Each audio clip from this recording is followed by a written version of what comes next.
Welcome to a new edition of the Neon Jazz interview series with acclaimed jazz pianist Brian Haas from the band Nolatet on their new 2026 album and Spring 2026 Kansas City show. We dug into their new and third album, Somethin to Relax With, and their gig at the Greenwood Social Hall on Saturday, April 11th. Brian is joined by a legendary cast and vibraphonist Mike Dillon, bassist John Singleton, and legendary drummer Johnny Vidacovich. This New Orleans-based ensemble's new album has a title track featuring laid-back vibes in the pocket bass and swinging drums designed to create a calm, soothing atmosphere. We get into the Chet Baker history of this album title, Life on the Road, 2026 America, and so much more. Dig this interview with a deeply gifted artist and visionary. Brian, hey, thank you, man. Thank you for taking a minute out today. Yeah, man. Thanks for having me. Yeah, absolutely. So before we get in to your trip to Kansas City at the Greenwood Social Hall on April 11th, I want to dive into the latest album, Somethin to Relax With. Talk to me a little bit about kind of the vision, the idea for this album. Everybody had a lot of new tunes. Everybody was composing. And it had been a while since No Revenge Necessary, the second Nolatet album. And so, I talked to Mike and James, and they were like, yeah, go talk to the maestro. So I went and talked to Johnny. And Johnny's like, hey, Brian, I think we should do it at that club in Tulsa.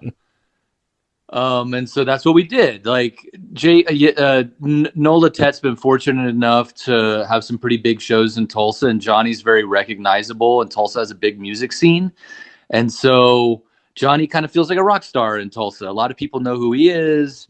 Whenever he's hanging out downtown, everybody calls him by name. And so he really loves the town. And there's a beautiful little jazz club in downtown Tulsa called The Lowdown. And so doing a live record was Johnny's idea. The first two were studio albums.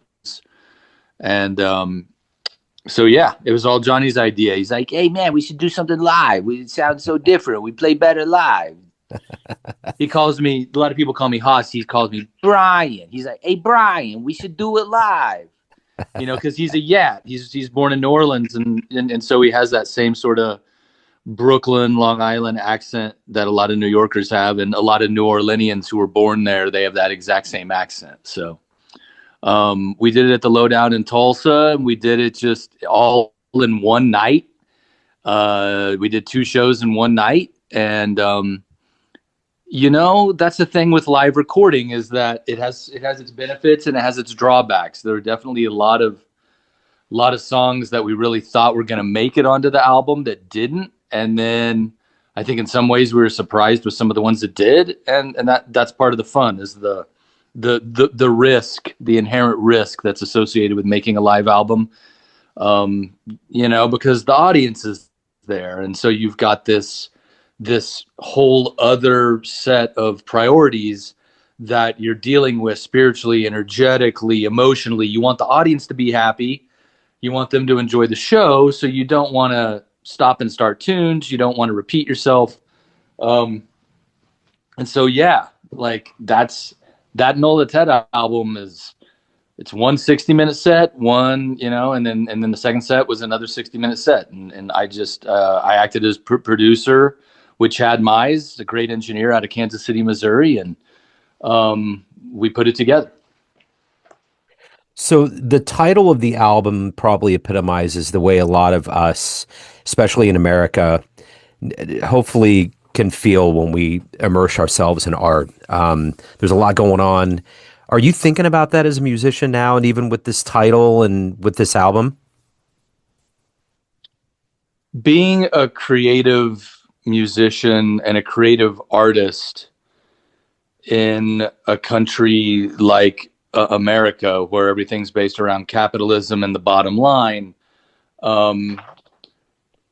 we've sort of taken on a new role, I would say. I mean, it's way beyond just trying to get people to the gigs and trying to pay bills.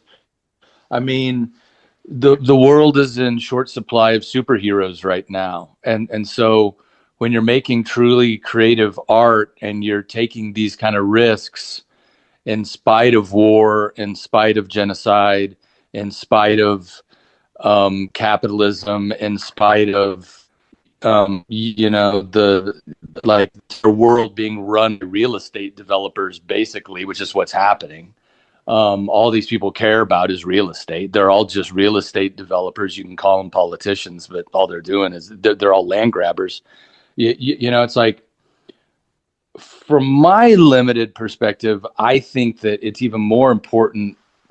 It's more important than ever to make creative art.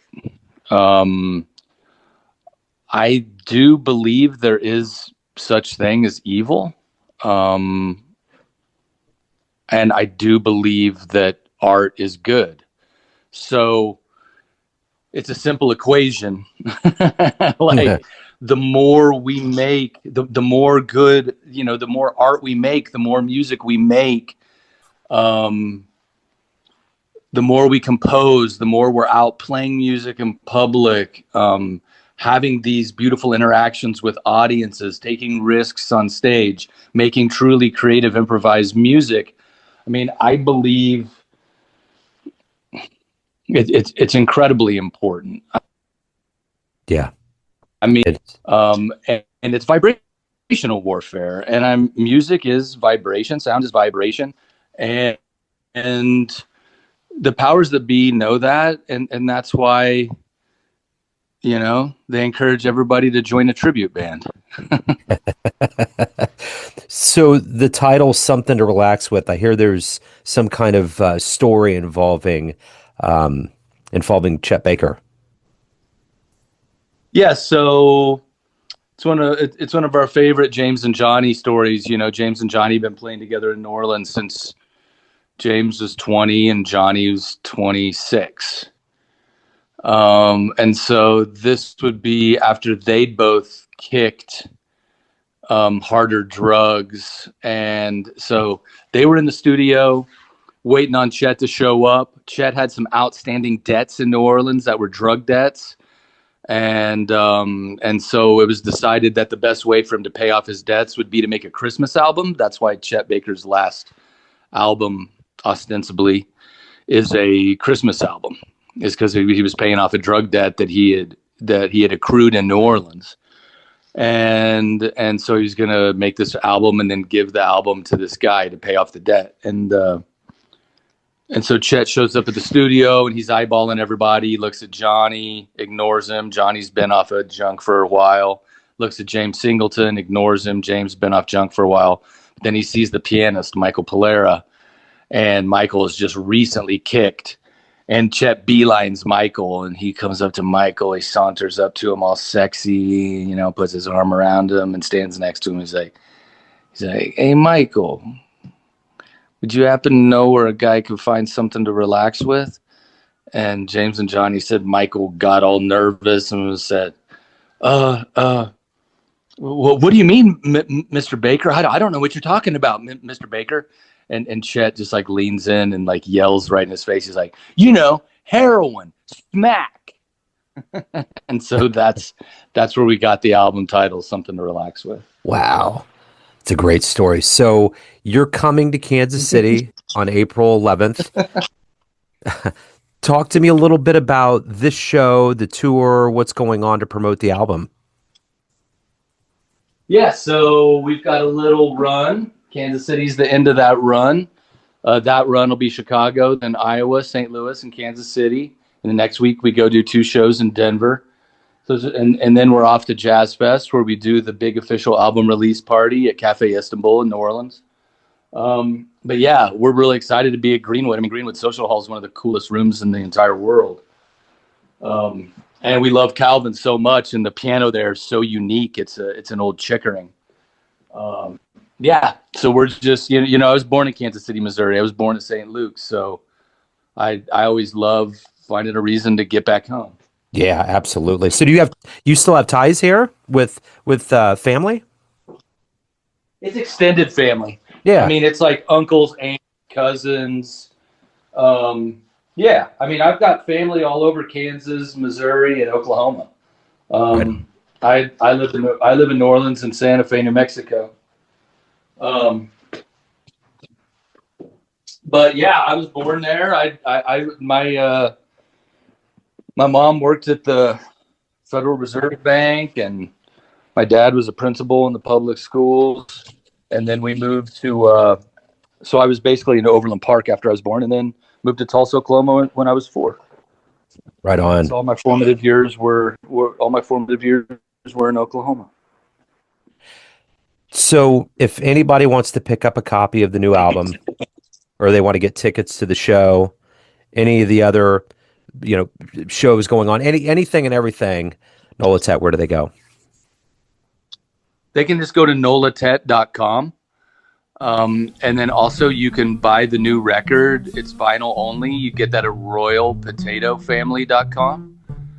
And to get tickets for Greenwood, you just go to greenwoodsocialhall.org. That Calvin's got a nice website selling tickets for that event.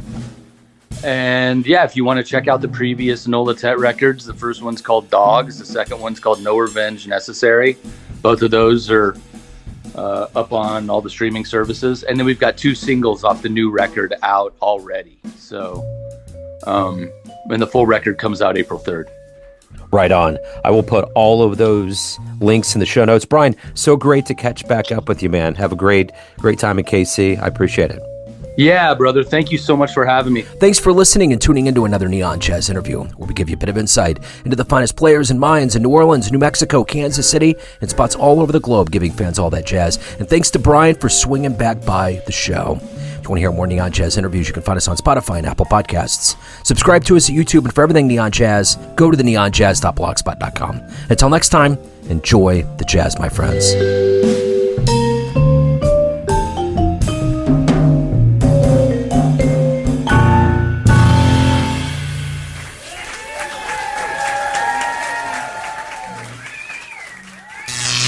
Neon Jazz.